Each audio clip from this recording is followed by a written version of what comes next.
সন্ধ্যা হয়ে এসেছে চারদিকে, তার সঙ্গে ঠান্ডা বাতাসের আনাগোনা হচ্ছে চারদিকে। পরিবেশের শীতল অনুভূতি মনকে শীতল বানিয়ে দিচ্ছে। রোজি শুধু তাকিয়ে আছে ছায়ার দিকে। শাড়ি পরা ছোট্ট মেয়েটাকে বউ বউ দেখা যাচ্ছে। ওদের বয়সের কত পার্থক্য! রোজির একজন পারফেক্ট মেয়ে ছিল নির্ঝরের জন্য। আন্টি, তাহলে আমি আজকে আসি। আজকে থেকে যা বাবা। নির্ঝর, তুই বল। হ্যাঁ, তুই অনেকদিন পর দেশে আসলে। সে 1 মাস আগে এসেছিলে বাসায়, এরপর চলে গেলে। হ্যাঁ, এটাই বোধহয় ভুল হয়ে গেছে। নির্ঝর ভ্রু কুঁচকে নেয়। কেমন ভুল? তেমন কিছু না, বিজনেসের কিছু শেয়ারের উপর নিচ হয়েছে আর কি। চিন্তা নেই, শেয়ার তো এখন পড়েছে, একটু পর উঠে যাবে। হ্যাঁ, সেটাই। ছায়া বিরক্ত লাগছে। এমনি সে নিজের জীবনের ওপরই বিরক্ত, তার ওপর এমন এক মহলে তাকে এনে বসানো হয়েছে যেখানের কোনো কথাই তার পরিচিত নয়। মাথার ওপর দিয়ে যাচ্ছে, মনটা চাইছে উঠে চলে যেতে, কিন্তু শাশুড়ির সামনে দিয়ে কি এভাবে উঠে যাওয়া যায়? নির্ঝর বিষয়টা খেয়াল করে। মেয়েটা চুপচাপ রয়েছে, কোনো কথা বলছে না। বৌজান, ছায়া মাথা তুলে নির্ঝরের দিকে তাকায়। ঘরে যেতে পারো। ছায়া হেসে দেয়। নির্ঝর সহ আরও একজন সেই হাসির দিকে অপলক দৃষ্টিতে তাকিয়ে আছে। কেউ হাসলে তাকে এত সুন্দরও দেখাতে পারে? হাসিতে নয়, যেন মুক্ত দানা। আরে ভাবি, থাক না, ওনাকে দেখার জন্য এসেছি আমি। এত বেশি দেখতে নেই, যাও তুমি। ছায়া উঠে দাঁড়ায়, এরপর সেখান থেকে চলে যায়। আনিকা বেগম চোখ ঘোরান। তার ছেলে মেয়েটার জন্য কি পরিমাণে অবজেস্ট। আদনান কিছুক্ষণ পর সেখান থেকে চলে যায়। আদনানের সঙ্গে রোজিও রাস্তা পর্যন্ত আসে। কি ব্যাপার, তুমি বেশি একটা খুশি নও মনে হচ্ছে? হ্যাঁ, ভালোবাসার মানুষকে অন্য কারো হতে দেখলে খারাপ কার না লাগে বলুন? চিন্তা করো না, ভাগ্য এতটাও খারাপ হবে না। বলেছেন? হ্যাঁ। আপনি জানেন না মা, মেয়েটার জন্য পাগল সে, জোরপূর্বক। থেমে যায় রোজি। আদনান পকেটে হাত দিয়ে দাঁড়িয়ে আছে। থেমে গেলে কেন বলো? জোরপূর্বক কি? কিছু না, আমরা চলে এসেছি। সেফলি ড্রাইভ করবেন। ওকে, বাই। বাই। আদনান চলে যায়। রোজি দীর্ঘশ্বাস ফেলে। রোজি বাহিরের দিকে তাকায়। চারদিকে ঘনিয়ে আসছে কালো মেঘ, ঝড় ছেড়েছে। শীতল বাতাসে পরিবেশ আমোদিত। নিজেকে একটু শান্ত অনুভব করাতে রোজি বাগানের দিকে যায়। এই সময়ের বৃষ্টি হলে বেশ ভালোই লাগবে। বাগানে গিয়ে সবুজ ঘাসের ওপর দিয়ে খালি পায়ে হাঁটতে শুরু করে। তখনই ঝড় শুরু হয়। বাতাসের সব কিছু ওলটপালট হয়ে যাচ্ছে। রোজ বাতাস অনুভব করছে চোখ বন্ধ করে। হঠাৎ রোজের চোখ যায় ওপরের দিকে। নির্ঝরের ব্যালকনিতে ছায়া দাঁড়িয়ে আছে। ঝড়ো হাওয়া ছায়ার ভীষণ পছন্দ। ব্যালকনিতে বাতাস বেশ সুন্দর আসছে। ছায়া তাই ব্যালকনিতে এসে দাঁড়ায়। চোখ বন্ধ করে বাতাস অনুভব করছে। বাড়িতে থাকলে মায়ের কাছে বায়না করত, খিচুড়ি রান্না করে দাও। রাবেয়া বেগমও মানা করতেন না। বাচ্চারা যেটা খেতে চায় তিনি চেষ্টা করেন সেটা বানিয়ে দিতে। মা বাবার কথা মনে পড়ে হঠাৎ করেই মনটা খারাপ হয়ে যায়। চোখ বন্ধ করতে 2 ফোঁটা পানি গাল বেয়ে পড়ে যায়। হঠাৎ দুটো শক্ত হাত নিজের কোমরের আশেপাশে অনুভব করে ছায়া। চোখ খুলে তাকায়। নির্ঝর নিজের থুতনি ছায়ার ঘাড়ে ঠেকায়। বৌজান, কি দেখছো? নিশ্চুপ ছায়া। নির্ঝর ছায়ার ঘাড় থেকে চুল সরিয়ে দেয়। খোলা ঘাড়ে ঠোঁট ছোঁয়াতেই কেঁপে ওঠে ছায়া। তুমি আমার নেশা হয়ে যাচ্ছ দিন দিন। ছায়াকে এক টানে নিজের দিকে ঘুরিয়ে ব্যালকনির রেলিংয়ের সঙ্গে চেপে ধরে নির্ঝর। ঝড়ো হাওয়ার সঙ্গে বৃষ্টি যোগ দিয়েছে। মুষলধারে বৃষ্টি। বৃষ্টির সেচ বাতাসের সঙ্গে ব্যালকনিতে এসে পড়ছে। যদিও কাজ দেওয়া আছে, তবে সেটা আটকানোর মানুষ বউয়ের সঙ্গে ব্যস্ত। ছায়ার ঘাড় ধরে নিজের দিকে তুলে ওষ্ঠজোড়া আঁকড়ে ধরে। চোখ বন্ধ করে নেয় ছায়া। নির্ঝরের হাত দুটো ছায়ার কোমরে। বৃষ্টি এসে ভিজে গেছে ছায়া। ছায়ার ভেজা শরীর হাত রাখতেই কেঁপে উঠেছে ছায়া। নির্ঝর বাঁকা হাসে, কারণ সে প্রতিটা কম্পন অনুভব করছে ছায়ার। ছায়ার সঙ্গে বৃষ্টির পানির স্বাদ মিশে গিয়েছে। নির্ঝরের পাগল পাগল ঠেকছে নিজেকে।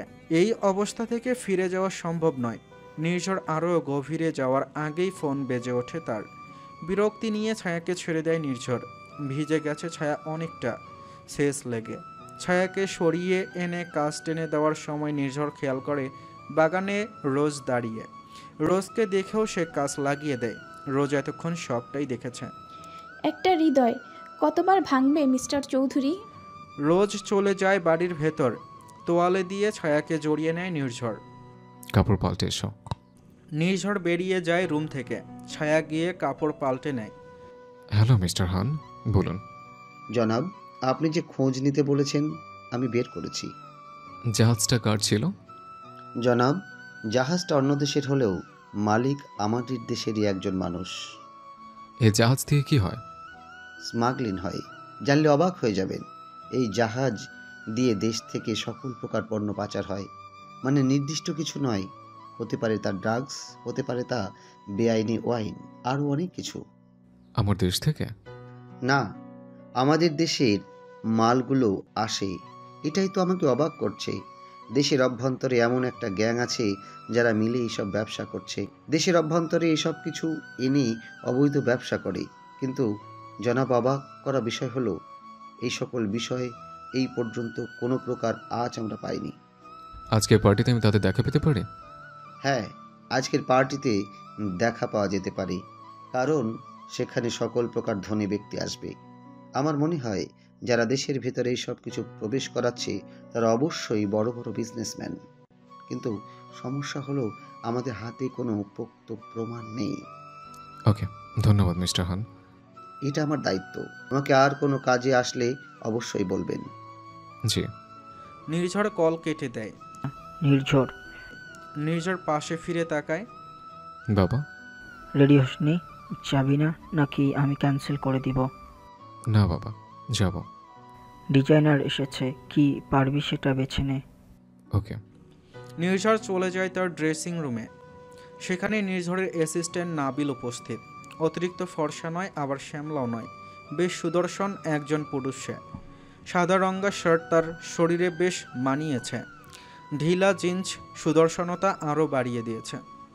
হে নাবিল, হোয়াটসঅ্যাপ? জনাব। ছুটি তাহলে শেষ হলো? জি। থাইল্যান্ড ট্রিপ কেমন ছিল? অনেক এনজয় করছি। নেক্সট টাইম আমরা ট্রিপে একসঙ্গে যাব ইনশাল্লাহ। এসছিস যখন, অবশ্যই আমার আই ফিট চুজ করা হয়ে গেছে। জি জি স্যার, এই যে এটা পড়ুন। ওকে। নির্ঝর রেডি হয়ে বেরিয়ে আসে। নাবিল, গাড়ি বের কর, আমি আসছি। জি স্যার। নাবিল নির্ঝরের সব থেকে বিশ্বস্ত মানুষ। প্রায় 5 বছর ধরে তারা একসঙ্গে কাজ করে। যখন নির্ঝর প্রেসিডেন্ট হয়নি তখন থেকে নাবিল নির্ঝরের সঙ্গে আছে। শাড়ি বদলে ছায়া একটা সাদা জামা পরেছে। বিছানায় বসে রুমের টিভিটা অন করে পা দুটো বুকের সামনে নিয়ে 2 হাতে গুজে বসে বসে নেটফ্লিক্স দেখছে। এখন সব কিছু না চাইতেও পাওয়া যায়। এত কিছুর মাঝেও শান্তি নেই। নেটফ্লিক্সে একটা অ্যানিমেশন দেখছে ছায়া। এমন সময় নির্ঝর প্রবেশ করে ভেতরে। নির্ঝরকে দেখে ছায়া থমকে যায়। এটা তার হাজব্যান্ড। কি অসম্ভব সুন্দর দেখাচ্ছে। নির্ঝর গিয়ে ছায়ার কপালে ওষ্ঠ ছোঁয়ায়। খাবার খেয়ে ঘুমাবে। নির্ঝর চলে যায়। ছায়া তখনও তাকিয়ে আছে নির্ঝরের দিকে। পার্টিতে পৌঁছে নির্ঝর এবং তার স্পাইরা বেশ লক্ষ্য রেখেছে চারদিকে, কিন্তু তেমন কোনো রেসপন্স পায়নি। হয়তো জাহাজ ধরা পড়ার কারণে ওরা সচেতন হয়ে গেছে।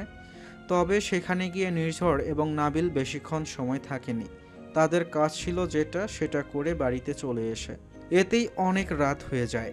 রাত 11:20। খাবার সামনে নিয়ে বসে আছে নির্ঝর। ছায়ার চোখে পানি টবু টবু হয়ে আছে, যে কোনো সময় গড়িয়ে পড়বে। আমি বুঝতে পারি না তোর। নির্ঝর থেমে যায়। চিৎকার করতে মন চাইছে কিন্তু পারছে না। এমনি মেয়েটা সারাদিন কান্না করেছে। নির্ঝর খাবারগুলো সাইডে রেখে ছায়ার সামনে এসে ছায়ার হাত ধরে দাঁড় করায়। কি সমস্যা? ছায়া কিছু বলছে না। নির্ঝর ছায়ার পেছনে থাকা দেয়ালে একটা ঘুষি মারে। এমনি ক্লান্ত সে। তার উপর বাসায় এসে ছায়া না খেয়েছে শুনে বিরক্ত লাগে তার। ছায়া চোখ বন্ধ করে নেয়। তুই এত কেন জ্বালাস আমাকে? কি সমস্যা বল আমাকে। তুই কান্না কেন করছিস? আমি খাসির মাংস বা চিংড়ি মাছ কিছুই খাই না।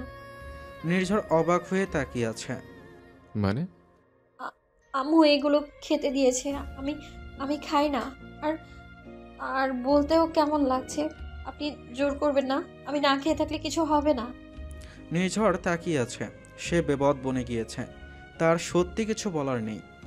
তুমি এই জন্য কাঁদছ আর খেতে চাইছো না? ছায়া হেঁচকি তুলে বলে। হ্যাঁ। নির্ঝর ছায়ার গাল দুটো ধরে নিজের কাছে নিয়ে আসে। শ্, কাঁদছো কেন? খেতো না। ছায়া নির্ঝরের বুকে নাক এদিক ওদিক করে। মা বাবার কাছে যাব প্লিজ। যেতে পারবে না। আমি বললাম যেতে পারবে না। এত কেন যাবো যাবো করো? নির্ঝর নিজেকে শান্ত করে। চলো আমার সঙ্গে চলো। ছায়াকে নিয়ে নিচে চলে আসে নির্ঝর। কিচেন থেকে সবাই বেরিয়ে যান। সেখানে উপস্থিত সার্ভেন্টরা নির্ঝরের আদেশ শুনে সেখান থেকে বেরিয়ে যায়। ছায়া বুঝতে পারছে না কি হবে এরপর। কিছুক্ষণ আগে নির্ঝর বাড়িতে এসেছে। নির্ঝর খাবার এনে ছায়াকে দিয়েছে খাওয়ার জন্য, কিন্তু সে বলতেও পারছে না এই খাবারগুলো সে খায় না, আবার নির্ঝরের চাপে খেতেও পারছে না। মোট কথা ছায়ার নিশ্চুপতা নির্ঝরকে বিরক্ত বানিয়ে দিয়েছে। নির্ঝর পায়ে থেকে অ্যাফ্রন নিয়ে সেটা গায়ে জড়িয়ে নেয়। এরপর ছায়ার কোমর ধরে ছায়াকে কিচেন কাউন্টারের ওপর বসিয়ে দেয়। ছায়ার কানের কাছে মুখ নিয়ে বলে, জাস্ট ওয়েট, আমি রান্না করে দিচ্ছি। এরপর নির্ঝর তার কাজে লেগে পড়ে। ছায়া সবটা দেখছে। সে খুবই দক্ষ হাতে সব কিছু জোগাড় করছে রান্নার জন্য। দেখতে দেখতে মুহূর্তের মাঝেই খুবই সুন্দর একটা ডিশ তৈরি হয়ে গেল। সেটা নিয়ে নির্ঝর ছায়ার সামনে রাখে। খাও। ছায়া প্লেটটা হাতে নিয়ে খাবার মুখে দেয়। এটা সত্যি অসাধারণ স্বাদের। ছায়া খাবার খাওয়ার এক পর্যায়ে নির্ঝরের দিকে তাকায়। সে তাকিয়ে আছে। ছায়া এক চামচ খাবার নির্ঝরের সামনে ধরে। নির্ঝর বাঁকা হাসে। ছায়া বুঝতে পারে না হাসির অর্থ কী। নির্ঝর ঝুঁকে ছায়ার ঠোঁটের কোণায় লেগে থাকা খাবারটুকু শুষে নেয়। ছায়ার খাওয়া বন্ধ হয়ে গেছে। হৃদস্পন্দন বেড়ে গিয়েছে। খাও শেষ করো বৌজান, আমার ঘুম পাচ্ছে। রাতের গভীরতা বাড়ছে। দিনের সকল কাজ শেষ করে প্রচণ্ড ক্লান্ত হয়ে গেছিল আজ নির্ঝর। এরপরেও মেয়েটা না খেয়ে ঘুমানোটা মেনে নেওয়া যাচ্ছিল না। নিজের হাতে কখনো নিজের জন্য রান্না করতো না নির্ঝর। ভালোবাসা হয়তো এমনই, কাউকে মায়ার বন্ধনে জড়িয়ে নিলে তার জন্য সব করতে মন চায়। ছায়ার খাওয়া প্রায় শেষ। মেয়েটা খুবই পরিষ্কার করে খাবারগুলো শেষ করেছে। এই যে এই মেয়েটা জোর করে হলেও তার কাছে আছে। তার বক্ষ পিঞ্জার মাঝে মেয়েটার বসবাস। তার স্ত্রী হিসেবে মেয়েটা এই চৌধুরী বাড়িতে এসেছে। যদি এই মায়াবিনী কখনো তার থেকে দূরে চলে যায়, যদি এই ছায়া নামক খুশিটুকু তার থেকে চলে যায়, এই মুহূর্তে তার কল্পনাকে ভয়ানক দুঃস্বপ্ন বানিয়ে দিচ্ছে এই চিন্তাগুলো। মাথাটা ঝিমঝিম করে ওঠে নির্ঝরের। এসব ভাবতেও কেমন লাগছে যদি তা সত্যি হয়ে যায়। ছায়া, খাবারের শেষ লোকমা গালে দেওয়ার সময় নির্ঝরের শীতল কণ্ঠে নিজের নামটা শুনে মাথা তুলে তাকায় ছায়া। দ্রুত খাও। ছায়া প্লেটটা বেসিনে রেখে পানি খেয়ে নেয়। নির্ঝর এগিয়ে আসে। ছায়া পিছিয়ে যেতে নিলে নির্ঝর শক্ত করে কোমর পেঁচিয়ে ধরে ছায়ার। আমাকে এবং আমার অস্তিত্বকে কখনো অস্বীকার করার কল্পনা মাথায় আসলে কি করবে? ছায়া মাথা নিচু করে নেয়। তার আজও মনে হয় লোকটার সাথে তার কখনো দেখাই না হতো। কথা বলছো না কেন? কি করব? অস্বীকার করার কোনো উপায় আছে কি? ঠোঁটের কোণায় ফোটে কিঞ্চিত বাঁকা হাসি। হ্যাঁ, সেটাই তো। নির্ঝর ছায়াকে কোলে তুলে নেয়। ছায়া কেবল তাকিয়ে থাকে। অদ্ভুত প্রশ্ন, তার কোনো উত্তর নেই। নির্ঝর ছায়াকে নিয়ে বেডরুমে চলে যায়। আর সবটা দেখছিল রোজ। চোখ বেয়ে টুপ টুপ করে পানি গড়িয়ে পড়ে। কি অদ্ভুত বলো। যখন থেকে বোঝা শিখেছি তখন থেকে তোমার জন্য রান্না করতে চেয়েছি, আর তুমি পুরো দেশের রাজা হয়েও একটা মেয়ের জন্য রান্না করছো। কি কপাল দেখো, যে পালাতে চায় তাকে শিকল দিয়ে আটকে রেখেছো, আর যে থেকে যেতে চাইছে তাকে জায়গা দিচ্ছ না। পৃথিবী এত নিষ্ঠুর কেন? কেন? কথাগুলো বলতে বলতে অশ্রুধার শরীরে জড়িয়ে থাকা শার্টখানা ভিজে যায় রোজের। ফর্সা মুখশ্রীর আকর্ষণ টানাটানা নাকটা, কান্নার কারণে লাল হয়ে গিয়েছে নাকটা। আনিকা বেগম পানি নিতে নিচে এসেছেন। পুরোটা না হলেও পরের কাহিনীটা তিনি দেখেছেন। একটা দীর্ঘশ্বাস ফেললেন তিনি। এভাবে ভয় দিয়ে রাখলে যে কেউ থেকে যাবে। ছেলেটা এত ভালোবেসে ফেলেছে মেয়েটাকে। আনিকা বেগম গিয়ে রোজের ঘাড়ে হাত রাখে। হঠাৎ কারোর স্পর্শ পেয়ে কেঁপে ওঠে রোজ। কাঁদছিস কেন মা? যেন তিনি কিছুই জানে না, কিছুই দেখেনি। রোজ কান্না থামিয়ে দেয়। কিছু না বড় মা। এভাবে একজন প্রিন্সেস কান্না করলে মানুষ কি বলবে? যাকে দেখে পুরো দেশের মেয়েরা শিক্ষা নেয় সে নিজে ভেঙে পড়লে কিভাবে হবে? রোজ চোখ মুছে নেয়। যাও, রুমে যাও। রোজ চলে যায় নিজের রুমে। আনিকা বেগম পানি নিয়ে নিজের রুমে চলে যায়। ছায়াকে নিজের যত কাছে রাখা যায় সব সময় ততটা কাছে রাখার চেষ্টা করে নির্ঝর। এই রাতেও ব্যতিক্রম নয়। ছায়াকে নিজের বাহুডোরে আবদ্ধ করে রেখেছে। ছায়া আর ছোটাছুটি করেনি, ঘুমিয়ে গিয়েছে। শান্ত পরিবেশ, নিস্তব্ধ পল্লী, কোনো প্রকাশ শব্দ নেই। সিলিংয়ের দিকে তাকিয়ে আছে নির্ঝর। ছোট থেকেই কখনো কিছুর জন্য ভয় পায়নি সে, কিন্তু এখন ভয় করে, বড্ড বেশি ভয় করে। এই একটা মেয়ে তার জীবন নাড়িয়ে দিয়েছে, ওলট পালট করে রেখেছে সব। এখন ভয় করে এই মেয়েটাকে হারানোর, বড্ড বেশি ভয় করে। অনেক কিছুই ভাবতে ভাবতে ধীরে ধীরে ঘুম নেমে আসে দু চোখের পাতায়। চোখ বন্ধ করে উপলব্ধি করে স্ত্রীর চুলের ঘ্রাণ মিশে গেছে বাতাসে। মিষ্টি ঘ্রাণে নিজেকে শান্ত করে আর ধীরে ধীরে ঘুমিয়ে যায়। সকাল সকাল তৌফিক হাসান নিজের দোকানের জন্য ফুল সংগ্রহ করতে গেছেন। প্রতিটা গাছ থেকে বেশ অনেকগুলো ফুলই তুলতে হয়। ছায়ার কথা চিন্তা করে তৌফিক হাসান, মেয়েটা কেমন আছে কোনো খোঁজও নিতে পারছেন না সে। অসহায় লাগে ভীষণ নিজেকে। ফুল কাটার রেখে মাটিতে বসে পড়েন তৌফিক হাসান। একটা বার যেও দেখি না, একটু দেখা পেলেই আমি খুশি। মেয়েটার একটা ঝলক দেখতে পেলে শান্তি লাগতো। যে ভাবা সে কাজ।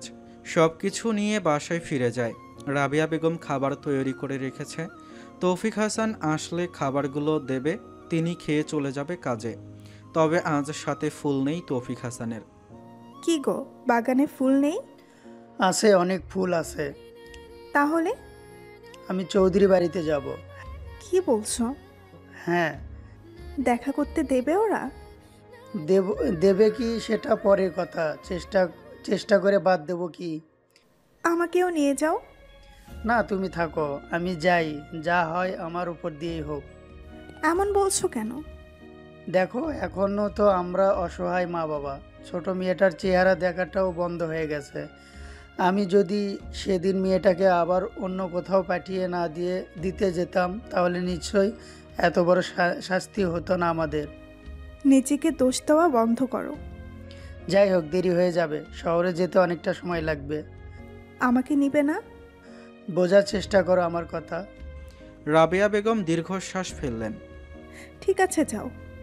সকাল সকাল ঘুম থেকে উঠে একটা প্রেস কনফারেন্সের জন্য বেরিয়ে গিয়েছে নির্ঝর। ছায়া বেশ বেলা করেই ঘুম থেকে উঠেছে। শ্বশুর বাড়িটাও কি অদ্ভুত। মন চায় না নিজের থেকে কিছু করি না, নিজের অপছন্দ হলে বলা যায় এটা খাবো না, অথচ মায়ের বাড়ি হাজার বার মাকে বলা যায় এটা খাবো না সেটা খাবো না। নিজের ভেতর এত জড়তা যে এ বাড়িতে মেয়েদের কিছু বলবে সেইটুকু বলে না ছায়া। সকাল হয় অস্বস্তিতে আর রাত হয় নির্ঝরের বকুনি খেয়ে। জীবনটা এরকম হয়ে গেছে, এরকমই থাকবে কি? কি অদ্ভুত। সব বায়না কেমন পূর্ণ বয়স্ক হয়ে গেছে। এখন আর বলতে মন চায় না।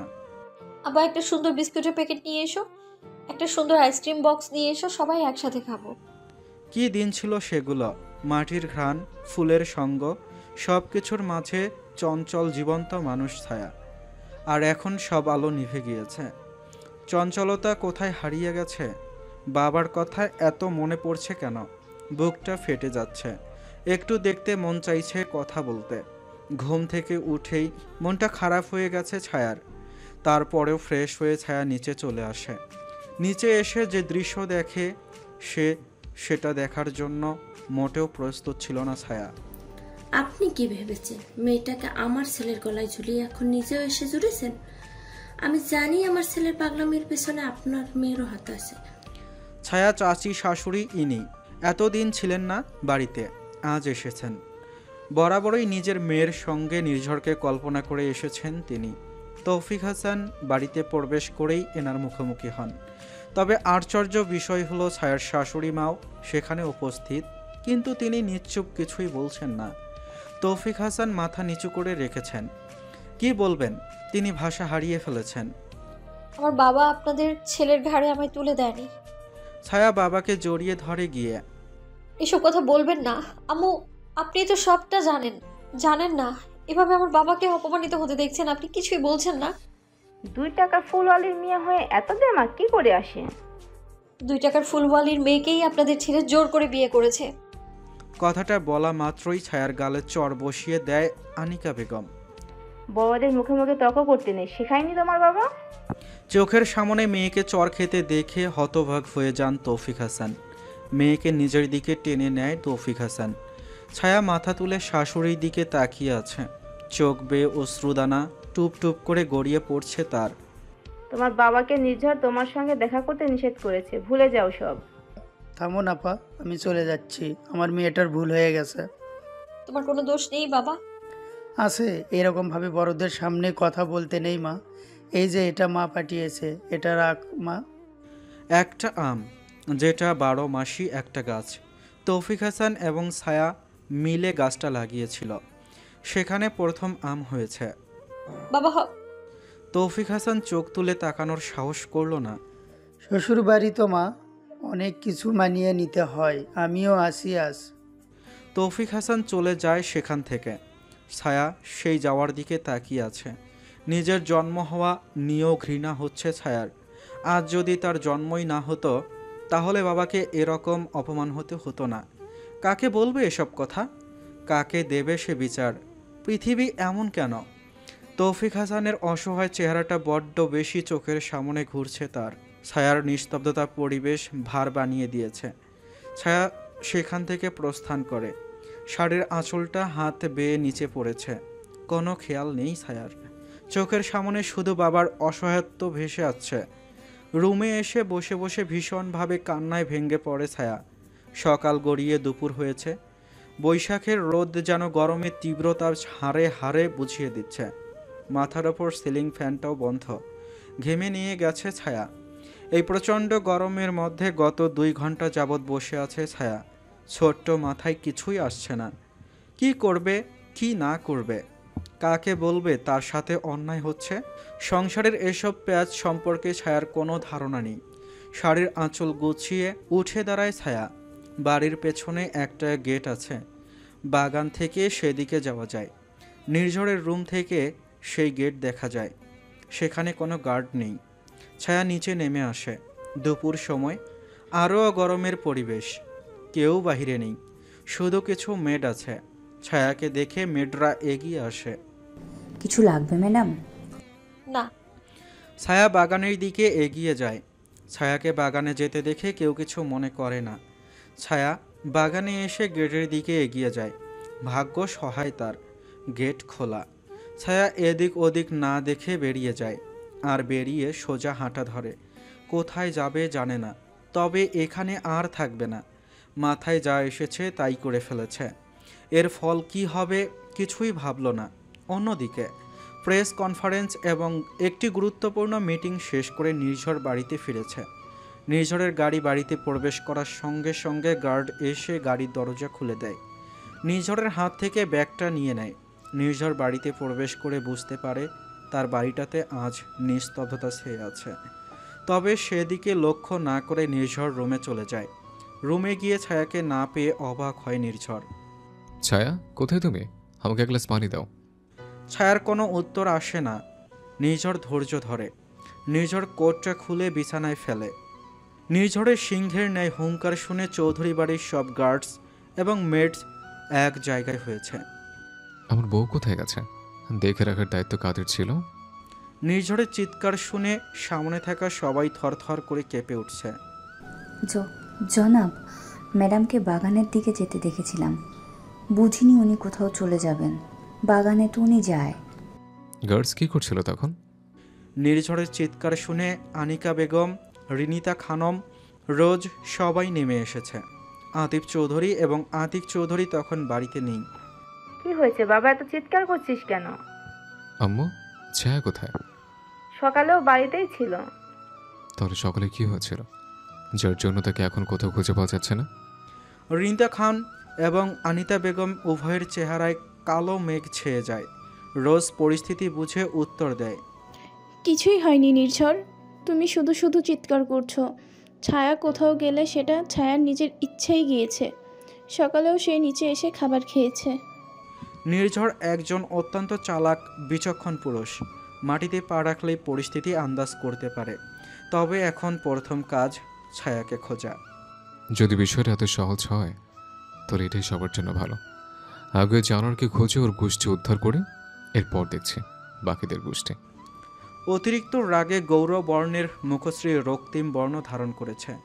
কপালের শিরাগুলো স্পষ্ট ফুলে উঠেছে। নির্ঝর বেরিয়ে যায় চৌধুরী ভিলা থেকে। রিনিতা খান অবাক হয়ে গিয়েছেন নির্ঝরের এই রূপ দেখে। ভাবি, হ্যাঁ, নির্ঝর এতটা পাগল হয়েছে মেয়েটার জন্য? আনিকা বেগমের চেহারায় স্পষ্ট তিনি মোটেও বিষয়টা নিয়ে খুশি নন। যে যার রুমে যাও। আর হ্যাঁ, তোমাদের বলছি, সকালে এখানে কি হয়েছে এর একটা শব্দও যদি নির্ঝরের সামনে কেউ উচ্চারণ করো তাহলে খুবই খারাপ হয়ে যাবে বিষয়টা। তাই ভেবেচিন্তে কাজ করবেন। কথাটা বলে আনিকা বেগম চলে যায় নিজের রুমে। সার্ভেন্টরাও যে যার কাজে লেগে যায়। সার্ভেন্টদের মাঝে পাখি বলে একটা মেয়ে আছে। মেয়েটা আরেকজন সার্ভেন্টকে বলে, ম্যাডামের আব্বার সাথে এরম করা উচিত ছিল বলো? কি বলবো বলো, মেয়েটা খুব বড়সড়ভাবে ফেসে গেছে। ওনার জন্য আমার মায়া লাগে মাঝে মাঝে। নিশ্চয়ই মা বাবার আদরে মেয়েটা। কি যে কও, আমি কাম করি এইখানে, তাও আব্বা আম্মা আমারে কত ভালোবাসে। দিন শেষে আব্বা কত আদর করে, সাথে আম্মাও। পাগলের মতো গাড়ি চালাচ্ছে নির্ঝর। আজ সব কিছু হয়তো গাড়ির নিচেই পড়ে ধ্বংস হয়ে যাবে। পেছনে দেহরক্ষীরা চাইলেও নির্ঝরের গাড়ির স্পিড ধরতে পারছে না। প্রেসিডেন্টের রাস্তা সব সময় ক্লিয়ার থাকে, তবে নির্ঝর যে এদিকটায় আসবে এটা কারোর জানা নেই। ব্যস্ত রাস্তায় ভেতর ট্রাফিক পুলিশ যখন নির্ঝরের গাড়ি দেখছে তখনই দুপাশ থেকে সব কিছু খালি করে দেওয়া হচ্ছে। নির্ঝরের শরীর কাঁপছে। অজানা ভয়ে ভেতরটা বারবার কেঁপে উঠছে। গাড়ির সামনে রক্তমাখা দুটো চুড়ি রাখা। চুড়ি দুটো নির্ঝর যখন বাড়ি থেকে বের হয় তখন একজন গার্ড এসে নির্ঝরের হাতে দেয়।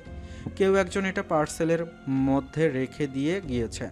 চুড়ি দুটো একেবারে ছায়ার হাতে লাগা থাকা চুড়ির মতোই। নির্ঝর এতটাই পাগল পাগল লাগছে যে পার্সেলটা কোথা থেকে এসেছে সেটাও খোঁজ নিতে বলার শক্তি পায়নি।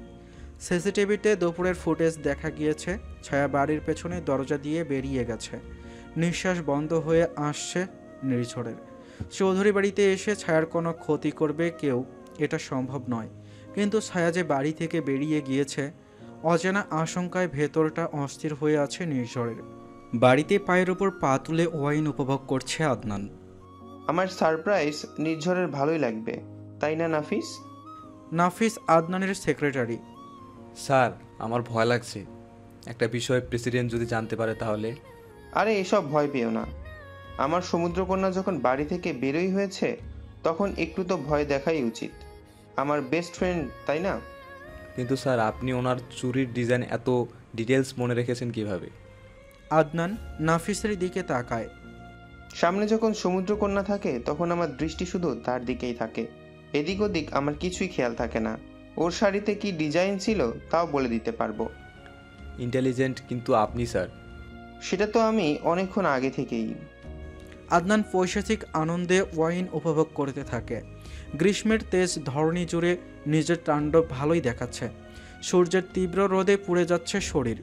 শুধুমাত্র কাজের জন্য কিছু মানুষ বাইরে বেরিয়েছে, বাকি কোনো মানুষের দেখা মিলছে না। রাস্তার পাশ দিয়ে হেঁটে যাচ্ছে ছায়া। চোখ দুটো তার খালি। বিষণ্ণতায় চোখের পানিও পড়া বন্ধ হয়ে গেছে। গরমের তীব্রতা এত বেশি যে বাতাসও পাতলা হয়ে এসেছে। হাঁটতে হাঁটতে ক্লান্ত ছায়া। সামনে একটা পার্ক। পার্কটা প্রাকৃতিক সৌন্দর্যে ভরপুর। বড় বড় গাছ আর অসম্ভব সুন্দর দৃশ্য। ছায়া গিয়ে একটা গাছের নিচে বেঞ্চে বসে পড়ে। চোখ বেয়ে আবারও গড়িয়ে পড়ছে পানি। বারবার বাবার অসহায় সেই মুখশ্রী ভেসে উঠছে চোখের সামনে। ছায়া পা দুটো উঠিয়ে বুকের সঙ্গে বেঁধে নেয়। আবারও ফুপিয়ে কান্না করে ওঠে। বিরক্তিকর, সব বিরক্তিকর। আমি করব না সংসার, করব না, কিচ্ছু করব না। আমার মুক্তি চাই, মুক্তি চাই আমার। হঠাৎ করেই হাতে শক্ত করে টান অনুভব হয় ছায়ার। বসা থেকে সোজা মাটিতে দাঁড়িয়ে পড়ে। সামনে থাকা লোকটা অগোছালো হয়ে আছে, চুল এলোমেলো হয়ে আছে, কিছুক্ষণের ব্যবধানে কেমন বিধ্বস্ত দেখাচ্ছে তাকে। ছাড়ো না ভাই। বাড়িতে চল। যাব না। আমাকে রুস্কাস না, স্বপ্নে খেলে ছবল খেতে হবে কিন্তু ছায়া। যাব না, কোথাও যাব না। আমি চাই না কিছু, চাই না আমি কিছু, কোনো সংসার চাই না, আমার শান্তি দিন। পাগলের মতো বকে যাচ্ছে ছায়া। নিজেকে ক্রমশ নির্ঝরের হাত থেকে সরানোর প্রচেষ্টা চালাচ্ছে সে। ঠাস, চলটা এত জোরে পড়েছে যে উল্টো দিকে ঘুরে মাটিতে পড়ে গিয়েছে ছায়া। কানের চারদিকে একটা অদ্ভুত শব্দ হচ্ছে। যন্ত্রণায় মাথাটা কাজ করাই বন্ধ হয়ে গেছে। চোখের সামনে অন্ধকার হয়ে আসছে। গলা শুকিয়ে আসছে নির্ঝরের। জিহ্বা দিয়ে শুষ্ক ঠোঁটটা ভিজিয়ে নেয় নির্ঝর। ছায়ার হাত ধরে মাটি থেকে উঠিয়ে দাঁড় করায়। এক হাতে শক্ত করে চেপে ধরে ছায়ার কণ্ঠনালী। তোকে অনেক ছাড় দিয়েছে, তাই অনেক শ্বাস হয়ে গেছে। জানোয়ার, তোর সাহস আমি বের করছি। তোর পা দুটো কেটে ঘরে বসিয়ে রাখবো, বুঝিস কেমন লাগে? ছায়ার এবার ভীষণ ভয় করছে। এতক্ষণ রাগে ক্ষোভে কত কিছু বলেছে, কিন্তু এখন ভয় করছে। চরটা খেয়ে আর কিছু সহ্য করার সাহস পাচ্ছে না সে। বেয়াদব মেয়ে, তুই আমার, শুধু আমার। কথাটা মাথায় গেঁথে নে। পৃথিবীতে তোকে আমার থেকে শুধুমাত্র মরণ বিচ্ছিন্ন করতে পারবে, বুঝছিস? ছায়ার নিঃশ্বাস বন্ধ হয়ে আসার উপক্রম। চোখের সাদা অংশ বেরিয়ে আসছে। ছেড়ে দেয় নির্ঝর ছায়ার গলা। ছায়া ঢুলে পড়ে। পাজা কোলে তুলে নেয় ছায়াকে। চোখ বন্ধ হয়ে এসেছে ছায়ার। গাড়িটা পার্কের রাস্তায় রেখে ভেতরে এসেছে নির্ঝর। ছায়াকে নিয়ে গাড়ির দিকে হাঁটা ধরে। বিকেলের দিকে বাসায় ফিরে তৌফিক হাসান। ক্লান্ত শরীর তার, দেখেই বোঝা যাচ্ছে ভালো কিছু অভিজ্ঞতা তার হয়নি। রাবেয়া বেগম স্বামীকে দেখেই ছুটে আসেন। তোমার আব্বু ছায়াকে দেখেছো? তৌফিক হাসান কিছু বলে না, বাড়ির ভেতরে চলে আসে। তুমি ক্লান্ত, দাঁড়াও পানি এনে দিচ্ছি। রাবেয়া বেগম দ্রুত পানি নিতে রান্নাঘরে ছোটেন। এক গ্লাস পানি নিয়ে তৌফিক হাসানের সামনে দেয়। পানি? সবটুকু পানি একবারে শেষ করে তৌফিক হাসান। কি হয়েছে, দেখেছো ছায়াকে? হ্যাঁ। কেমন আছে আমার কলিজা? কথা বলেছো? হ্যাঁ। কি বললো? আমার কথা জিজ্ঞেস করেছে? তৌফিক হাসান নিজেকে অনেক শক্ত করেন। এই মুহূর্তে স্ত্রীর সামনে সবটা বললে তার স্ত্রী আরও ভেঙে পড়বে। হ্যাঁ, আমাদের মেয়েটার রানীর মতো আছে সে বাড়িতে। রানীও এর থেকে কম ভালো থাকে। জানো কত আদর করে সবাই ওখানে। জামাইকে দেখলে? না, ছিল না বাড়িতে। দেখা করে আসতে পারতে।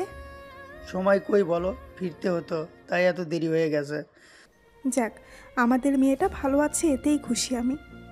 তৌফিক হাসান জোরপূর্বক হাসির চেষ্টা করেন। গাড়িটা শন শন শব্দে তার আপন গতিতে আপন উদ্দেশ্যের দিকে ছুটছে।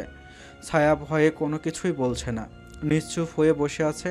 যদিও সে এই মুহূর্তে নির্ঝরের থেকে দূরে যাওয়ার দুঃসাহস করছে না। নির্ঝরের শক্ত হাত তার কোমর বরাবর তাকে পেঁচিয়ে রেখেছে। শাড়ির আঁচল ভেদ করে ঠান্ডা হাতটা পেট স্পর্শ করেছে। মন চাইলেও ছাড়াতে পারছে না নিজেকে। নির্ঝর এমনভাবে বসে আছে যেন কিছুই হয়নি। ওদের মাঝে পিনপতন নীরবতা। নির্ঝরের বুক এখনও কেঁপে উঠছে। রক্তমাখা চুড়িগুলোর কথা মনে করে। নির্ঝর নিজের আরেক হাত দিয়ে ছায়ার হাত উঁচু করে। চুড়ি তো ছায়ার হাতেই আছে। অবাক হয় নির্ঝর, ওই হাতেও চুড়ি আছে। তাহলে কেউ জানতো ছায়া বেরিয়ে গিয়েছে চৌধুরী বাড়ি থেকে, এবং সে নির্ঝরকে মাত্রাতিরিক্ত ভয় দেখানোর জন্যই কাজটা করেছে। সব কিছুর খোঁজ লাগাবে সে। শুধু আগে একবার পাখিকে খাঁচায় বন্দি করুক, তারপর। তার জীবনের সব থেকে বাজে দিন এটা। ছায়াকে হারানোর কথা নির্ঝর কল্পনাও করতে পারবে না। সে পাগলের মতো গাড়ি চালাচ্ছিল ছায়াকে খোঁজার জন্য। এদিকে সেদিকে খালি চোখ বুলাচ্ছে কোথায় যেতে পারে মেয়েটা। রক্তমাখা চুড়িগুলো দেখে দম বন্ধ হয়ে আসছিল। মনে হচ্ছিল কেউ বুকের ওপর পাড়া দিয়ে রেখেছে।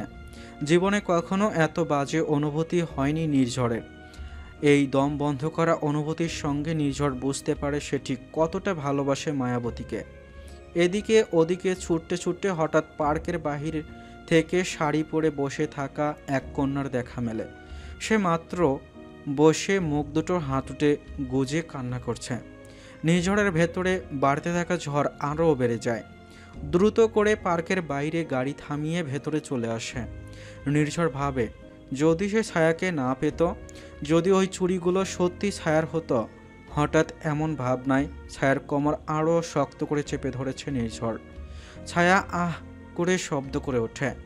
নির্ঝর ফিরে তাকায়। ছায়া মাথা নামিয়ে নেয়। সে আবারও চোখ সরিয়ে বাহিরের দিকে দৃষ্টি স্থির করে। দেখতে দেখতে চৌধুরী বাড়িতে পৌঁছে যায় গাড়িটা। নির্ঝর গাড়ি থেকে বের হয়ে ছায়ার হাত ধরে ওকে টেনে বের করে কোনো দিকে না তাকিয়ে ছায়াকে নিয়ে সোজা বাড়ির ভেতরে হাঁটা ধরে। নির্ঝরের বড় বড় পায়ের সঙ্গে ছায়া তাল মিলাতে পারছে না, বারবার হোঁচট খাচ্ছে। কিন্তু সেদিকে নির্ঝরের কোনো নজর নেই। রোজ লিভিং রুমেই বসেছিল। রোজের সাথে আনিকা বেগম আর রিনিতা খানও আছে।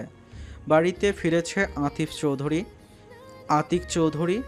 দুজন সবাইকে লিভিং রুমে বসে থাকতে দেখে জিজ্ঞেস করে, তোমরা এখানে কেন বসে আছো?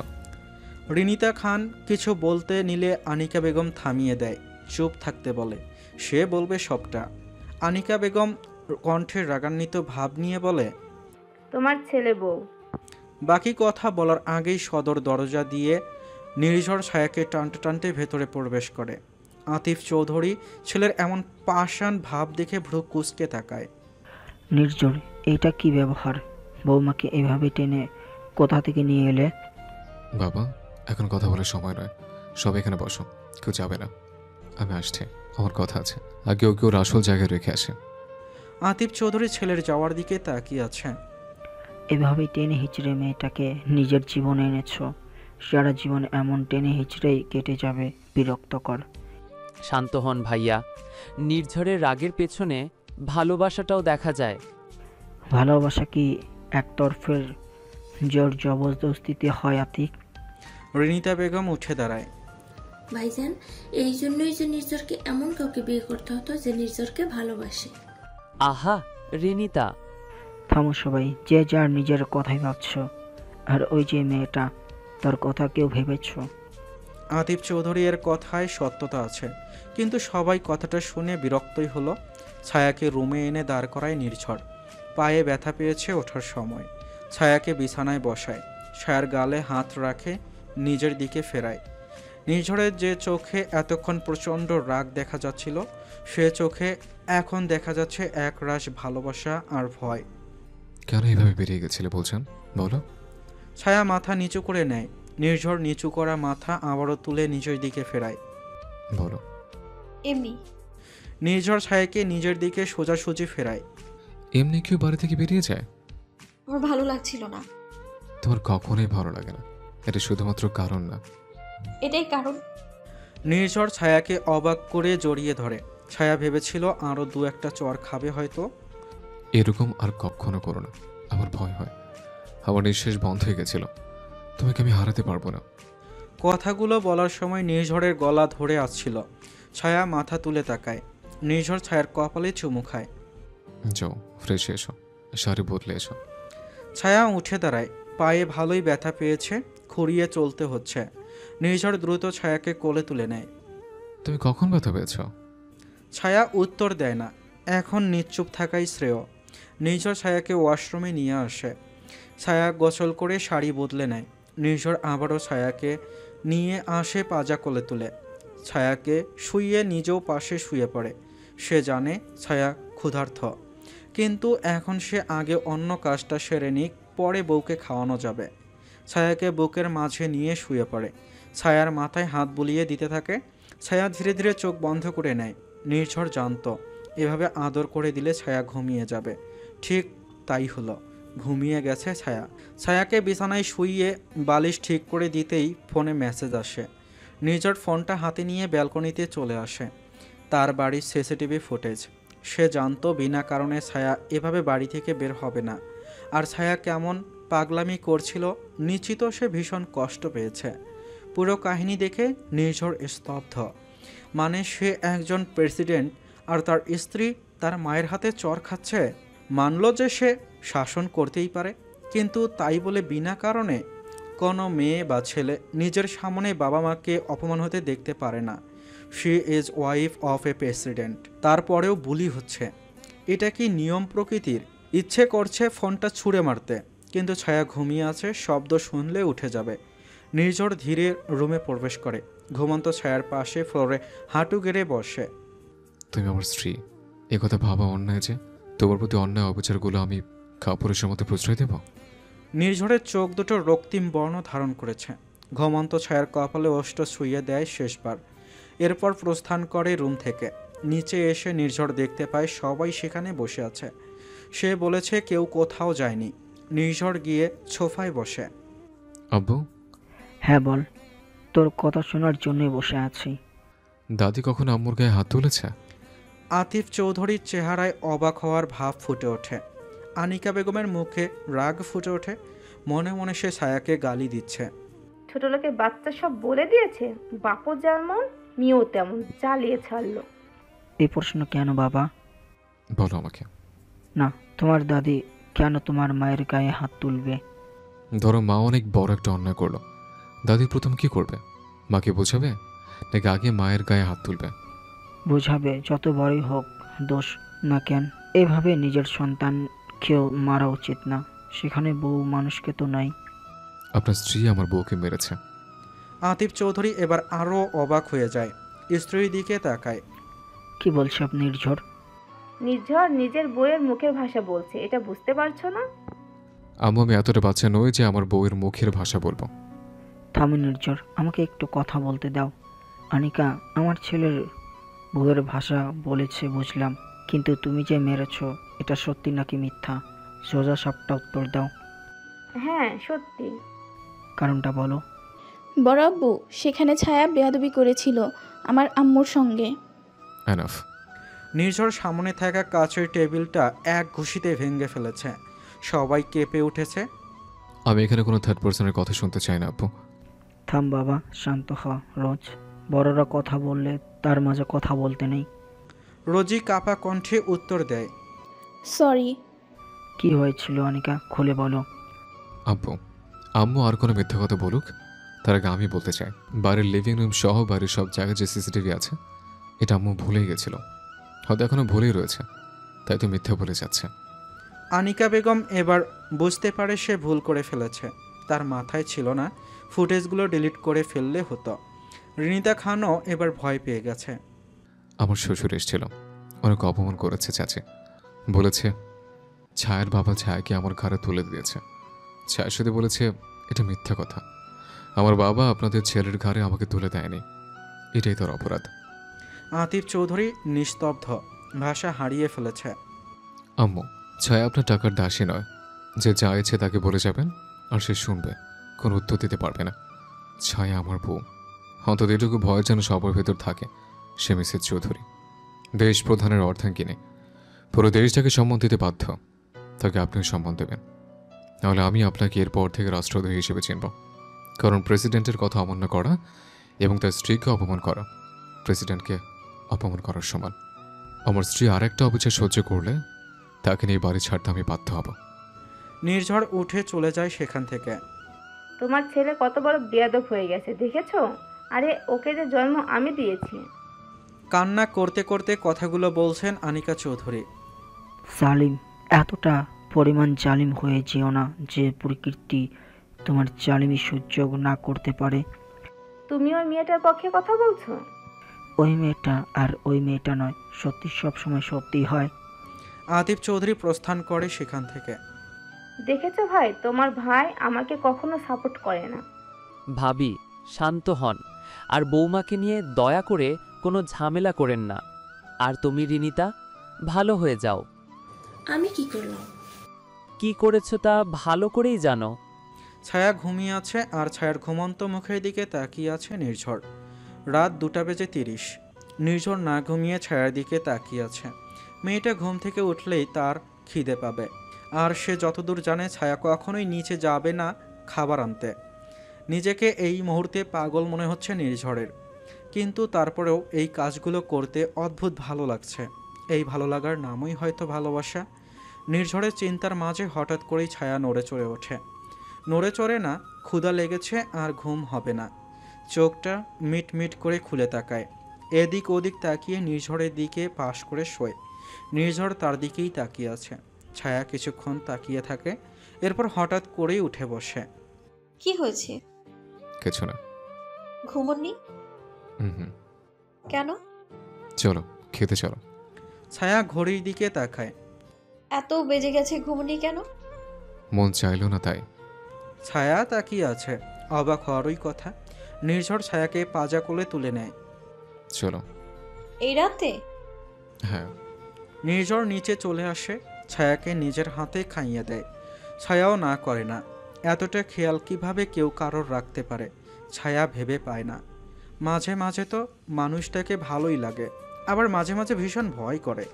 ছায়াকে খাইয়ে নির্ঝর প্লেটটা ছায়ার দিকে এগিয়ে দেয়। এবার আমাকে খাইয়ে দাও। ছায়া চুপচাপ নির্ঝর যা বলে তাই করে। নিস্তব্ধ রাত, কোনো শারীরিক স্পর্শ ছাড়াই এ যে কেন এক বিস্ময়কর ভালোবাসার প্রকাশ। এই জন্যই বলে ভালোবাসা আত্মার হয়, শরীর তো মরে গেলে মাটিতে মিশে যায়। যে মানুষটা কোনো শারীরিক চাহিদা বাদে প্রিয় মানুষের সঙ্গে কথা বলেই শান্তি পায়, তার ভালোবাসায় আর যাই হোক খুঁত ধরা যায় না। ছায়া বিছানায় বসে আছে, তা পাও ঝুলিয়ে। নির্ঝর ক্ষত স্থানে আবারও মলম লাগাচ্ছে। বেবিজান, জি? একটা কথা মনে রাখবে, তুমি আমার স্ত্রী। সে যে হোক, তোমাকে অপমান করার অধিকার কারণ নেই। তুমি আমার স্ত্রী, এর আগে একজন মানুষ হিসেবেও তোমাকে কেউ অকারণে অপমান করতে পারে না। জবাব দিবি সবসময়। বাকি যদি তোমার জবাবে নালিশ নিয়ে কেউ আসে, তাকে আমি দেখে নেব। নির্ঝর ঔষধ লাগিয়ে সেগুলোকে আবার সঠিক জায়গায় রেখে ছায়ার পাশে বসে। চাঁদ দেখবা? ছায়া মৃদু হাসে। নির্ঝর ছায়ার গাল টেনে দেয়। এত কিউট। ছায়া ফিক করে হেসে দেয়। জানালা দিয়ে বড় চাঁদটা দেখা যাচ্ছে। নির্ঝর ছায়ার মাথাটা নিজের কাঁধের ওপর রাখে।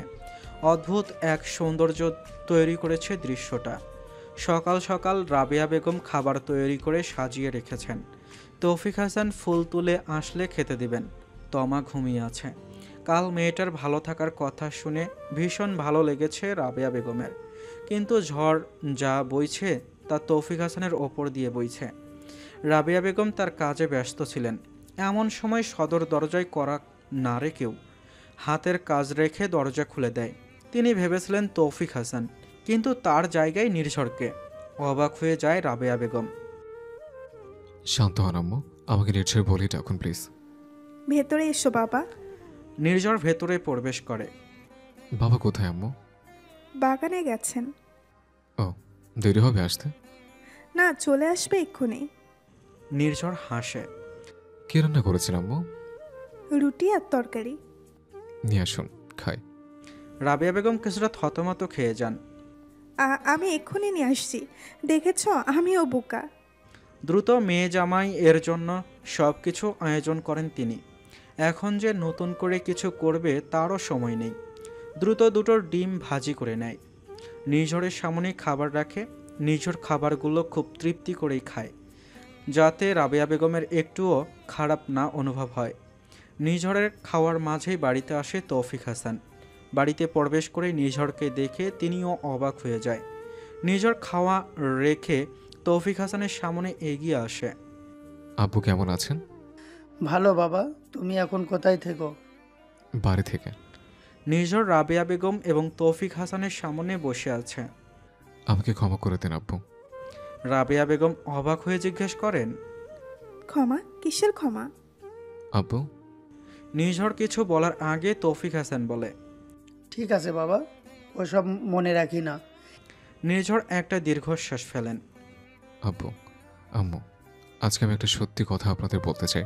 ছায়াকে ওই সময় জোর করে বিয়ে করার পেছনে একটা কারণ ছিল। আমি চেয়েছিলাম তাকে সময় দিতে, কিন্তু আসলে শেষ সময় আশা করি আপনারা বুঝতে পারেন আমার বিষয়টা। তৌফিক হাসান এবং রাবেয়া বেগম স্তব্ধ। আমি জানি সে আমাকে ক্ষমা করতে পারবে না। আমি তাকে জোর করেছে, কিন্তু আমার কাছে কোনো উপায় ছিল না। রাবেয়া বেগম এগিয়ে আসে নির্ঝরের কাছে, জড়িয়ে ধরে নির্ঝরকে। আমার মেয়েটা ভালো থাকলেই হবে বাবা, আর আমি জানি তুমি ওকে ভালো রাখবে। ধন্যবাদ আব্বু, আম্মু আমাকে বিশ্বাস করার জন্য। আমি আজ এখানে আপনাদের নিয়ে যেতে এসেছি। আমার দাদি আজ সিঙ্গাপুর থেকে দেশে ফিরেছে, সাথে আমার ভাইও থাকবে। প্লিজ বাবা, আমাকে ক্ষমা করে দিলে আমার সঙ্গে আপনাদের যেতে হবে। ঠিক আছে, চলো যাব। সকাল সকাল অনেকটা বেলা করে ঘুম থেকে উঠেছে ছায়া, কারণ কেউ ডাকার নেই, কারোরও সারা শব্দ নেই। চোখ খুলে আশেপাশে চোখ বোলায় ছায়া। হঠাৎ মনে হলো সামনে তার মা বসে আছে। ছায়া ভালো করে চোখ মুছে তাকায়, স্বপ্ন নাকি সত্যি? এটা তো সত্যি তার মা। ছায়া লাফিয়ে ওঠে, আম্মু। চিৎকার করে বিছানার পাশে বসে থাকা মাকে জড়িয়ে ধরে। আম্মু কখন এসেছো, কিভাবে এসেছো? ছায়া মায়ের মুখে চুমুতে ভরিয়ে দিচ্ছে। রাবেয়া বেগম হেসে মেয়েকে জড়িয়ে নেয়। আমার মেয়েটা কতদিন দেখি না। কখন এসেছো? 1 ঘন্টা আগে। তোকে শান্তিতে ঘুমোতে দেখি, ডাকিনি। আম্মু। ছায়া মাকে জড়িয়ে ধরে আরও 2টো চুমু খায়। এর মাঝেই নির্ঝর রুমে প্রবেশ করে। ছায়াকে এভাবে পাগলের মতো চুমু খেতে দেখে গলা পরিষ্কার করে সে। ছায়া ফিরে তাকায়। নির্ঝরকে দেখে সোজা হয়ে বসে, আঁচলটা ঠিক করে শাড়ির। জামা সুন্দর করে গোসল করে আয়, একটা লাল শাড়ি পর। তোর যদি শাশুড়ি আসবে আস, তাই তো জামাই বাবা আমাদের নিতে আসছে। ছায়া নির্ঝরের দিকে তাকায়, এরপর মাথা নিচু করে নেয়। ঠিক আছে আম্মু। ছায়া ড্রেসিং রুমে চলে যায়। লাল শাড়ির অভাব নেই। পেছনে কারোর উপস্থিতি টের পায় ছায়া। নির্ঝর দাঁড়িয়ে। সরো, আমি বেছে দিচ্ছি কোনটা পরবা। নির্ঝর এগিয়ে গিয়ে একটা সুন্দর শাড়ি, লাল শাড়ির মাঝে গোল্ডেন জারি সুতোর কাজ করা একটি শাড়ি বেছে দেয়। নাও, এটা পরো। ছায়া শাড়ি নিয়ে ওয়াশরুমে চলে যায়। নির্ঝরের চোখে তার বিবিজান হলো এক কবিতা, যার প্রতিটি স্তবকে লুকানো নীরব ভালোবাসার ছোঁয়া। মেয়েটার পরনে লাল শাড়ি, মনে হচ্ছে যেন রক্তিম সূর্য ডুবে যাচ্ছে তার গালে, চোখে, চুলে। চুলগুলো যেন রাতের আকাশ ঘন কালো অথচ মুগ্ধকর। বাতাস পেলেই উড়াল দেবে, এতটা সিল্কে। তার গায়ের রং এমনই ফর্সা, যেন আলো নিজের জন্ম ভুলে গিয়ে তার ত্বকে আশ্রয় নিয়েছে। চোখ দুটো, এই চোখ, সেই চোখ। বুকের বাপাশে হাত রাখে নির্ঝর। সেখানে কি গভীর এক সমুদ্র। একবার তাকালেই আমাদের সমস্ত অহংকার, সমস্ত যুক্তি যেন ডুবে যায় নিঃশব্দে। মায়াবী অথচ নির্মল মিথ্যার ছায়াও নেই সেখানে। ওকে দেখলে নির্ঝরের মনে হয় এই পৃথিবীর কোনো কবিও তার রূপ ঠিকঠাক বর্ণনা করতে পারবে না। সে যেন নিঃসন্দেহে নির্ভার এক ভালোবাসার অবয়ব, যার পাশে দাঁড়ালেই নির্ঝর নিজের ভেতরের সমস্ত সংঘাত ভুলে যায়। শুধু অনুভব করে এই মেয়েটি তার নীরব কবিতা, যার প্রতিটি চরণে সে নিজেই হারিয়ে যেতে চায়। দূরে দাঁড়িয়ে দুহাত বুকে গুজে ছায়ার কার্যকলাপ দেখছে নির্ঝর। নির্ঝরের ভাবনায় ছায়া এত সুন্দর, তার রূপের বর্ণনা দিতে গিয়ে ভাষায় হারিয়ে ফেলেছে সে। নিজের ভাবনায় হেসে ফেলে নির্ঝর। আমার, শুধুই আমার। হঠাৎ ঘাড়ে কারোর হাত অনুভব করে নির্ঝর। কে তোমার ভাই? অয়নের কণ্ঠ শুনে পাশে ফিরে তাকায় নির্ঝর। অয়ন, কেমন আছো ভাই? জড়িয়ে ধরে নির্ঝরকে। ভালো আছে, তুই কেমন আছিস? আজকে অনেক ভালো লাগছে, এতদিন পর দেশে ফিরে। আমার প্রেমিকা কোথায়? ভয় নেই ভাই, তোমার প্রেমিকাও আসছে। অয়ন এগিয়ে যায় মায়ের কাছে। রিনিতা বেগম ছেলেকে পেয়ে মহা খুশি। এদিকে ছায়ার মুখের উজ্জ্বলতা হঠাৎ হারিয়ে গেছে। নির্ঝরের মুখে প্রেমিকা শুনে বুকের ভেতরটা কেমন খসখস করে উঠল। কিন্তু এমন অনুভূতি কেন হলো? ছায়ার ভাবনার মাঝেই একটা গাড়ি এসে থামে বাইরে। নির্ঝর বাড়ির সদর দরজা দিয়ে বেরিয়ে যায়। প্রেমিকা জাওহিদা চৌধুরী এসেছেন। গাড়ি থেকে বেরিয়ে নাতিকে জড়িয়ে ধরে। আমার প্রেমিক, কেমন আছো দাদু ভাই? অনেক ভালো। তোমার বউ কোথায়? ভেতরে আছে তো। চলো আগে বউকে দেখি। নির্ঝর দাদির হাত ধরে ভেতরে নিয়ে আসে। ছায়া নির্ঝরের দাদিকে দেখে বেকুব বনে যায়। তবে কিছুক্ষণের জন্য যেন আগুন জ্বলে উঠেছিল ভেতরে। রোজি দাদিকে জড়িয়ে ধরে। কেমন আছো? তোমার থেকে ভালো আছি সুন্দরী। এমন বলছো কেন? চোখের নিচে কালো কালো হয়ে যাচ্ছে, ঠিকঠাক ঘুমাও নাকি? ওমা, তাই? কোথায়? রোজি অয়নের দিকে তাকায়। ও ভাইয়া, তাই? দেখো না। অয়ন শব্দ করে হেসে দিয়েছে। আর মাত্র দাদি পারে রাজকুমারের সৌন্দর্যের ওপর প্রশ্ন তুলতে। তুই মার খাবি। জাওহিদা চৌধুরী ছায়ার কাছে এগিয়ে আসে। মাশাআল্লাহ, কি মিষ্টি।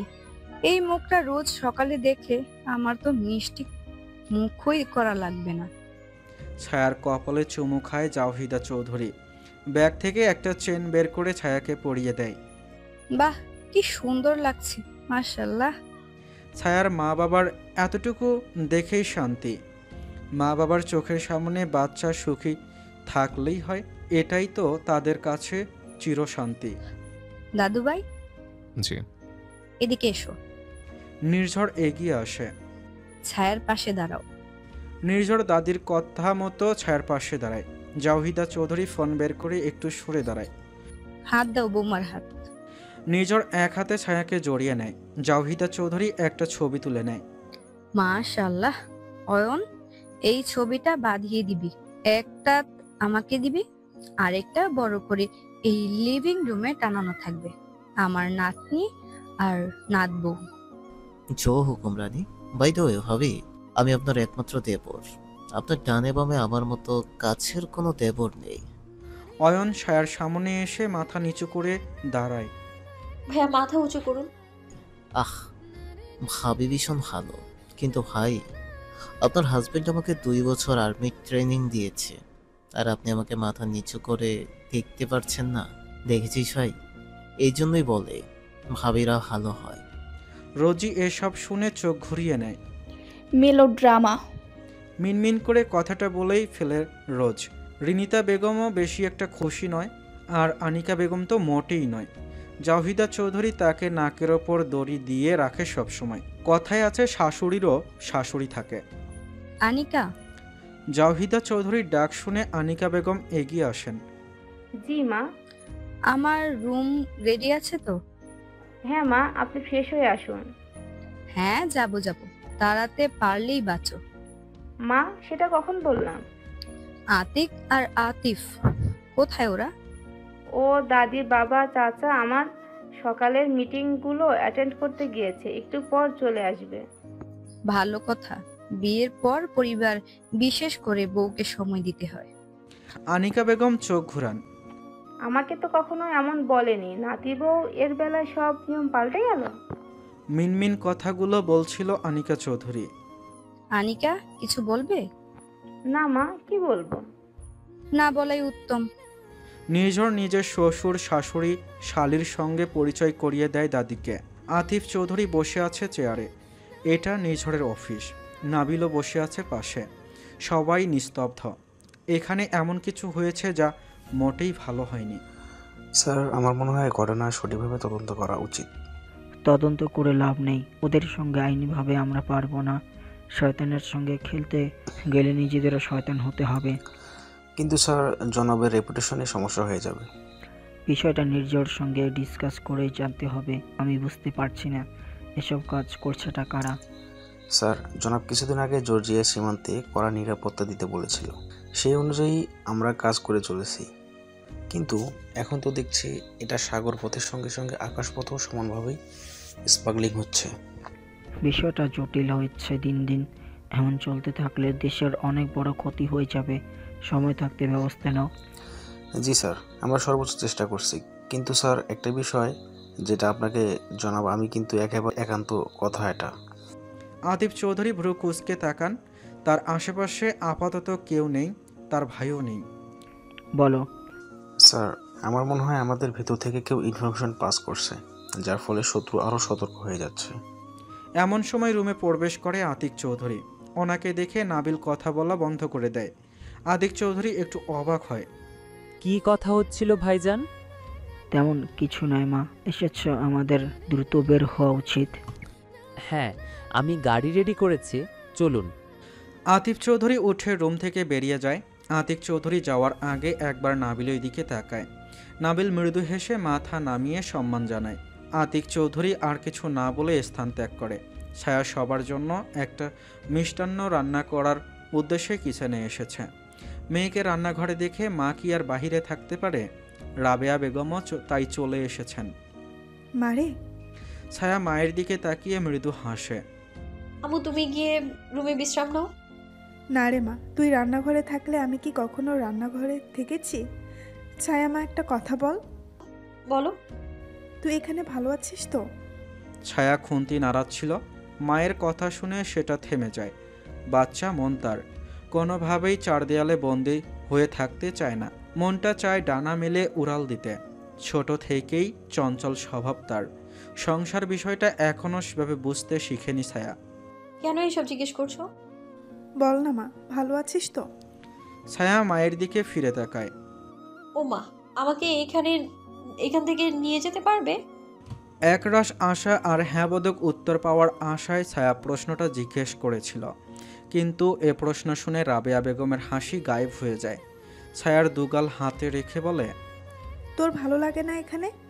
ছায়া মাথা নিচু করে নেয়। নিয়ে যাবা আমায়? নিঝরের জন্য মায়া লাগবে না? ছায়া মাথা নাড়ায়। না। রাবেয়া বেগম মেয়েকে জড়িয়ে ধরেন। এমন বলতে নেই মা, বিয়ের পর শ্বশুর বাড়ির মেয়েদের আসল বাড়ি হয়ে যায়। ছায়া ফুপিয়ে ওঠে।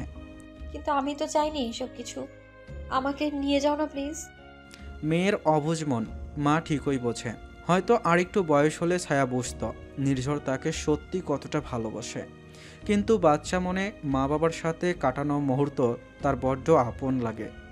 মা, আমার এরকম বলতে নেই, নির্ঝর কষ্ট পাবে শুনলে। না, পাবে না। রাবেয়া বেগম চুলার গ্যাসটা বন্ধ করে আঁচল দিয়ে ছায়ার মুখ মুছিয়ে দেয়। কাঁদে না মা, এমন বলতে নেই। রাবেয়া বেগমের বোঝানো একটা কথাতেও ছায়া বোঝ মানছে না। আমাকে একবার নিয়ে যাও না। কে তুমি একবার নিয়ে যাবে বিবিজান? নির্ঝরের গম্ভীর কণ্ঠে প্রশ্ন শুনে ছায়া হঠাৎ কেঁপে ওঠে। বুক কাঁপছে, ধুকধুক করে। ভয় পায় সে, নির্ঝরকে ভীষণ ভয় পায়। রাবেয়া বেগমও থতমত খেয়ে গেছেন। বাবা, তুমি এখানে? রান্না শেষ করে রুমে এসো, তোমার সঙ্গে প্রয়োজন আছে। দাঁতে দাঁত চিবিয়ে কথাগুলো বলে হনহন করে কিচেন থেকে বেরিয়ে চলে যায় নির্ঝর। রাবেয়া বেগম তাকিয়ে আছে। নির্ঝর কি সবটা শুনে ফেলল নাকি? ছায়া মা, যা, জামাই ডাকছে। ছায়া এমন করুণভাবে মায়ের দিকে তাকিয়ে আছে, রাবেয়া বেগম কি বলবে বুঝতে পারছে না।